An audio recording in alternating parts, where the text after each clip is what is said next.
Imagine que je te dise que les vidéos que tu es en train de regarder n'ont pas du tout été filmées. Tu me croirais pas? Et pourtant, toutes les vidéos que tu es en train de regarder ont été générées par l'IA. Cette IA s'appelle Sora et elle a été développée par la société OpenAI. Bienvenue sur cette vidéo. Aujourd'hui, je vais te présenter cette nouvelle IA, ce qu'elle promet, les risques, mais également les opportunités grâce à cette technologie. Je te recommande de la regarder en entier et de t'abonner si tu veux faire de l'IA ton allié avant qu'elle ne devienne ton ennemi. Maintenant que tu sais que ces vidéos ne sont pas réelles, imagine le temps et les compétences qu'il te faudrait pour reproduire ce résultat. Que ce soit pour la création de la scène, les textures, les physiques, les lumières, les interactions ou encore les animations ou les différents plans de caméra. Maintenant, grâce à Sora, toutes ces compétences, tu les as en un seul prompt. Ta mission va être d'apprendre à rédiger le prompt parfait. C'est le message que tu envoies pour la génération de ton image. Je te laisse aller dans la description et récupérer ton guide offert, les 6 règles fondamentales pour améliorer ChatGPT. Dans ce guide, tu vas trouver les différentes astuces que je donne pour avoir un prompt parfait. Ce guide est axé pour ChatGPT, mais cette compétence est importante pour utiliser n'importe quelle IA correctement. Donc Sora, c'est quoi? C'est la nouvelle IA développée par la société OpenAI. Ils l'ont annoncé le 15 février 2024 et elle permet de générer des vidéos avec un simple prompt. Le prompt, c'est quoi? C'est simplement la phrase que tu envoies à une IA pour qu'elle puisse générer un résultat.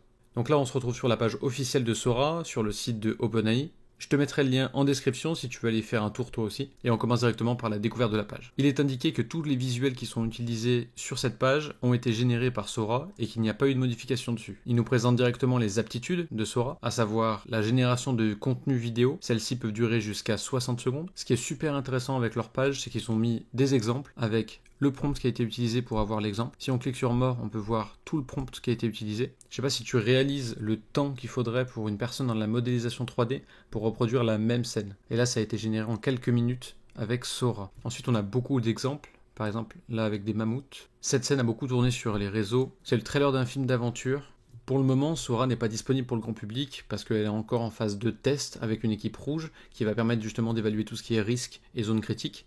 Et il y a également un accès privé qui a été ouvert pour certains artistes visuels, designers et cinéastes pour avoir des retours de personnes extérieures à OpenAI, ce qui leur permet de faire évoluer leur outil et qu'il soit plus simple d'utilisation. Ce qui est vraiment incroyable, c'est qu'il donne pas mal d'exemples. Et là, on pourrait par exemple très bien imaginer pour l'utilisation de création de petits dessins animés. Sora est également capable de générer des scènes complexes avec plusieurs personnages qui ont des types et des dynamiques de mouvements spécifiques. Le modèle de Sora comprend non seulement ce que l'utilisateur a demandé, mais également comment ces choses interagissent dans le monde physique, ce qui permet d'avoir une cohérence visuelle hyper réaliste. Sora est capable d'adapter sa caméra à la scène demandée avec plusieurs plans dans une seule vidéo, comme par exemple celle-ci avec un travelling descendant, puis ensuite stabilisé juste au-dessus du couple, qui les suit au ralenti. Mais également comme dans cette vidéo, avec le personnage au centre et la caméra qui tourne autour et dans plusieurs axes. On a cette sensation de réalisme avec le fait d'avoir la caméra qui bouge légèrement. La représentation de ces chiots au ralenti dans la neige, c'est vraiment incroyable. Je suis presque sûr que si je l'avais pas vu sur ce site-là, j'aurais pu penser que c'était une vraie vidéo. C'est beaucoup trop réaliste. Maintenant, on va passer sur les faiblesses et les problèmes qu'il rencontre actuellement sur Sora. Dans cette section, ils présentent justement tous les soucis qu'ils peuvent avoir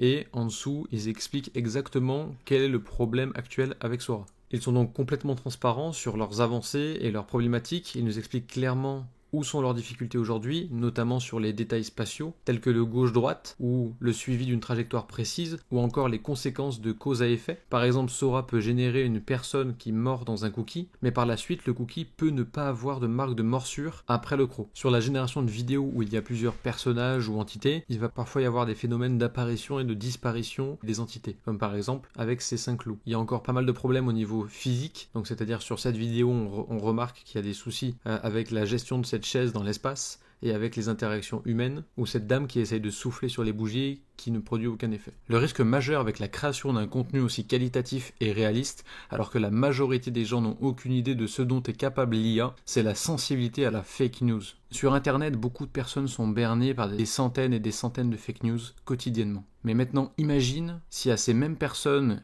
et à d'autres plus expérimentés dans le domaine de la fake news, tu leur montres une vidéo dans laquelle il y a une personne précise qui fait une action et que c'est filmé et qu'il n'a même pas la possibilité de savoir que c'est une vidéo fake. Ça pourrait très rapidement dégénérer et poser des problèmes de polémique conséquentes avant même que la population comprenne qu'il ne s'agissait que d'une vidéo générée par une IA. Si je prends un autre exemple, par exemple des personnes politiquement exposées, mises dans des situations délicates et postées sur les réseaux où la viralité prend quelques minutes, ça pourrait avoir un impact considérable sur sa carrière. Évidemment, lorsque l'on parle d'une technologie aussi aboutie que Sora, il y a une panoplie de risques à prendre en considération. Mais il y a également d'énormes opportunités, que ce soit pour concrétiser des projets personnels tels que le développement d'un jeu vidéo, la réalisation d'un court-métrage ou même la création d'un dessin animé.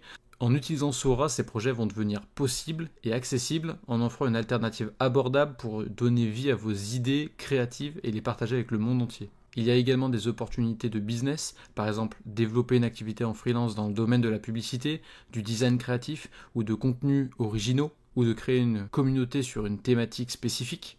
Cette technologie ouvre un large éventail de possibilités, que ce soit pour du contenu publicitaire percutant, pour développer des visuels créatifs et originaux, ou bâtir une audience autour d'une thématique spécifique. Sora offrira une plateforme flexible et abordable pour démarrer une entreprise de freelance prospère. Alors je vais te montrer un autre truc. Donc quand tu cliques sur le bouton Read Technical Report, donc lire le rapport technique, tu vas atterrir sur une page qui est super intéressante. Si tu veux, c'est tous les tests qu'ils ont pu effectuer et ce dont est capable Sora.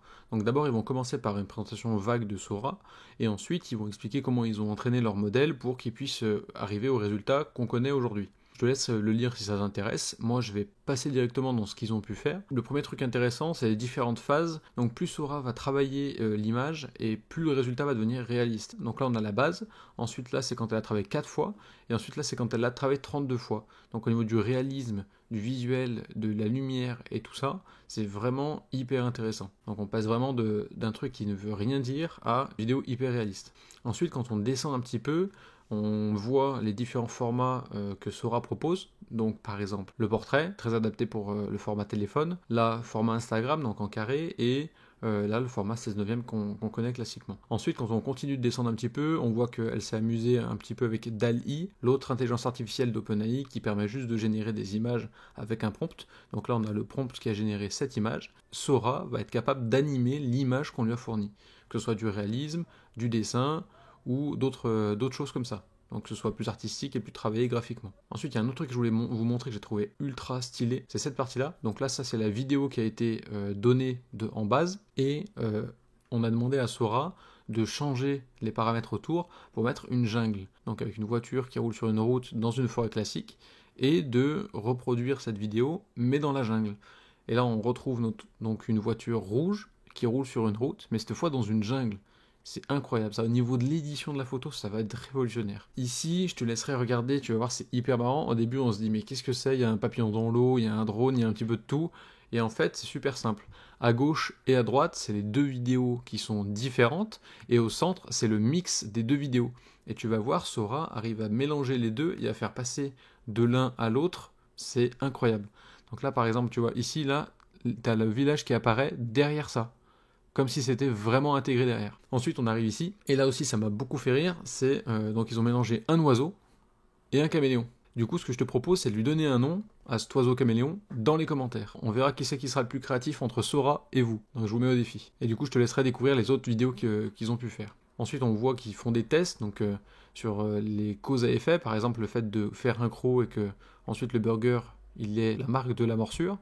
Là, la peinture, donc après le passage, on voit que la peinture va rester sur la toile. Et ensuite, même, ils se sont amusés sur Minecraft, donc à prendre des images de Minecraft et voir ce que l'IA allait reproduire. C'est des vidéos générées de Minecraft, mais qui n'existent pas. C'est vraiment Sora qui a créé ces vidéos de Minecraft. Ensuite, là, on voit un truc super marrant, c'est les problèmes qu'il y a de logique avec Sora. Donc là, on voit un verre qui se verse pas naturellement. Comme tu l'as compris, au travers de cette vidéo, Sora va être une IA à ne pas manquer. Je te laisse t'abonner pour ne rien louper. Dis-moi dans les commentaires comment t'appelles l'oiseau caméléon et si tu as aimé la vidéo.